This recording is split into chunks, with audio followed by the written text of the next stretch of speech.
Sakay na, bala ka dyan. Magaling. Sakay na. Hello guys! So dito nga guys, inaya ko si Watashiwa na lumabas. Kaso nga lang ngayon lang din natuloy kasi sobrang busy ngayong December. Todo pilit pa nga ako magpaalam dito kay mama guys kasi birthday niya. Aalis ako. So balik nga tayo dito sa kwento guys. Nauna na nga pala ako dito na pumunta sa KCC guys kasi ongoing pa lang si Watashiwa. Naghanap nga pala ako dito ng favorite yung libro guys kung may stock na. Kaso wala kaya tinignan ko na lang yung tinaguan namin ni Watashiwa na libro. Pero nawala na doon. Kaya nung hindi ko mahanap kasi sinantay ko na lang si Watashiwa kasi sabi niya sa akin malapit na raw siya. Nag-order na rin nga pala ako dito ng pagkain para pagdating niya kakain na lang din kami. O baka sabihin niyo magnet na naman ako sa oras na to. Hey, hindi ah. So for today's vlog nga guys, ako nga pala yung taya.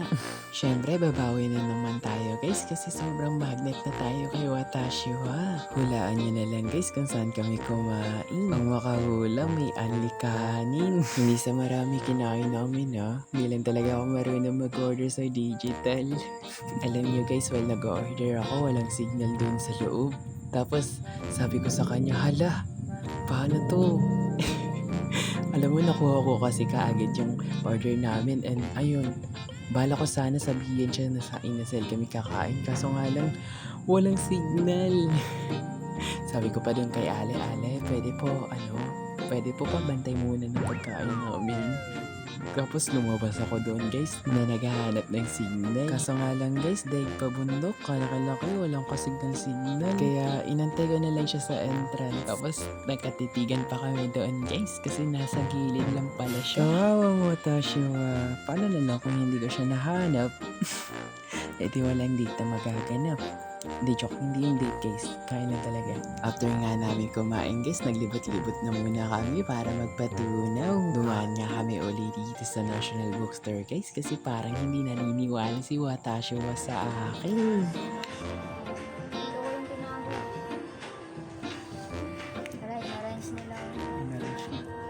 Sabi dito oh. Di ba Dayon na nakalagay dito? Yun wala na. Dito yun. Ako nga. Try mo kaya. Wala. Mga malaki to dito. Pagpasensyahan niyo na nga pag-video ko dito guys kasi nahihirapan ako malungkat. Malay niyo makahanap ako ng kayamanan dito.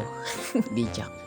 Problema mahanap namin dito guys kasi parang galit ata dito yung guard guys kasi ewan kung bakit ang sama ng tingin niya sa amin. Naganapan na pa nga dito si Watashiwa baka kasi may magustuhan siya. Kaso nga lang hindi ako yung hinahanap niya kaya alam ko rin namang hindi ako yung gusto niya. So dito nga guys, lumabas na kami sa National Bookstore para makapaglakad-lakad. Hinirap ko nga pala dito yung dala ni Watashiwa na joystick kasi sabi niya magwa-vlog daw kami. Hinablot na nga dito ni Watashiwa cellphone ko para makapag-vlog. Wow, vlogger yan!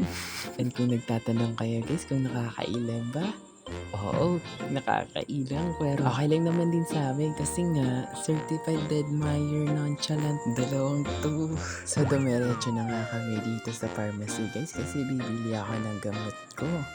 So sa hindi nakakaalam guys, dalawa nga pala kami, puro sakit. Kaya marami talaga kaming pagkakaparehas. Maliban na lang sa pagiging laagay. Pagpasensyahan nyo na pag-video ni Watashiwa dito guys kasi inaya ko pa nga dito si Watashiwa na bumili sa grocery. Pang-picnic nga namin yan guys, papuntang grotto. Yun pa naman yung surprise ko sa kanya guys. Hindi ko pa sinabi sa kanya kung saan kami pupunta niyan kasi alam ko, boring na siya sa mga pinupuntahan namin. Tawang-tawa pa nga ako dito kay Watashiwa guys kasi ayaw niya kumuha hanggat hindi ko kukuha. Eh okay lang naman kasi sabi ko sa kanya kunin niya lang yun kung ano yung gusto niya. Bumabawi nga ang abe na to tapos paayaw-ayaw ka pa.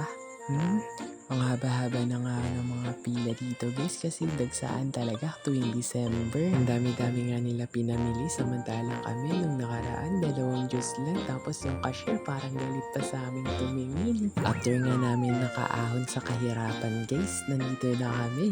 aalis na kami papuntang grotto. Kaso nga lang, inaantay pa namin yung mag-green light yung stoplight. Kaso si Watashi mga guys, hindi talaga siya lalakad hanggat hindi ako yung nauuna. Uy, paano naman ang videographer mo? Paano ka makikita? Sumakay na nga kami dito guys, papuntang grotto. Noong mga oras na to guys, nag-iisip na ako ng mga bagay na dapat sabihin sa kanya pag nandun na kami. Alam nyo kasi guys, sinabihan ako ni Watashi na like, dapat mag-confess daw ako sa personal para alam niya may sasabihin daw siya eh. Nakarating na nga kami dito sa grotto guys, tatawid na nga lang kami. Kaso tingnan nyo ba naman pinagagawa ni Watashi guys?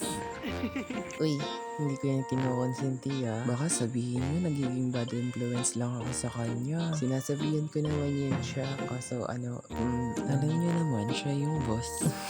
So andito na nga kami guys. Kaso nga lang guys, tingnan nyo ba naman. Pagka malas-malas ba naman na araw na to. Bakit kung kailan nasa labas na kami doon pa nagsarado.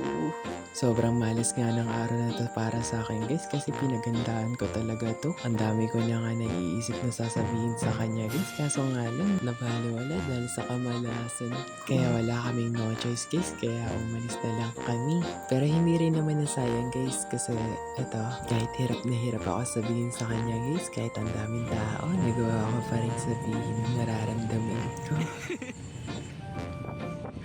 Tapos ini-expect ko pa dito guys, akala ko ba naman confess lang bakit nini-interview na ako niya guys. Para siya nag-iimbestiga sa akin. Ng mga oras na to guys, tawag ng tawag nanay ko. Kaya ayan, umuwi na rin kami.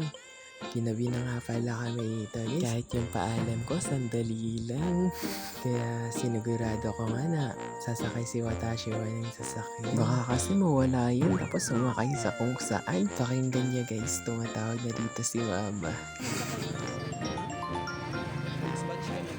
Nauubusan pa nga dito na masasakyan si Watashi guys kasi punong-puno na yung nasakyan niya. Kaya nanganap kami na susunod na masasakyan niya.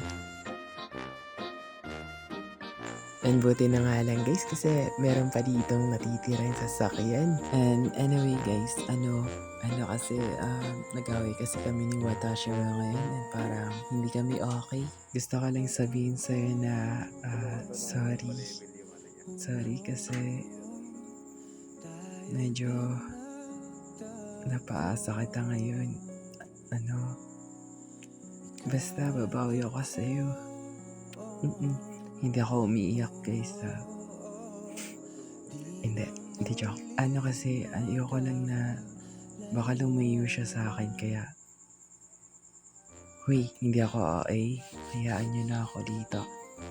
Hayaan nyo na tapusin ko ng 8 minutes itong video kasi sayang naman hindi 8 minutes. Baka malay mo magkaroon ng ads tong vlog namin. Hala, asyumero yan. Joke lang guys. Thank you nga pala kahit na kumag lang ako, natiis mo pa rin ako. Ayan lang guys. Bye bye!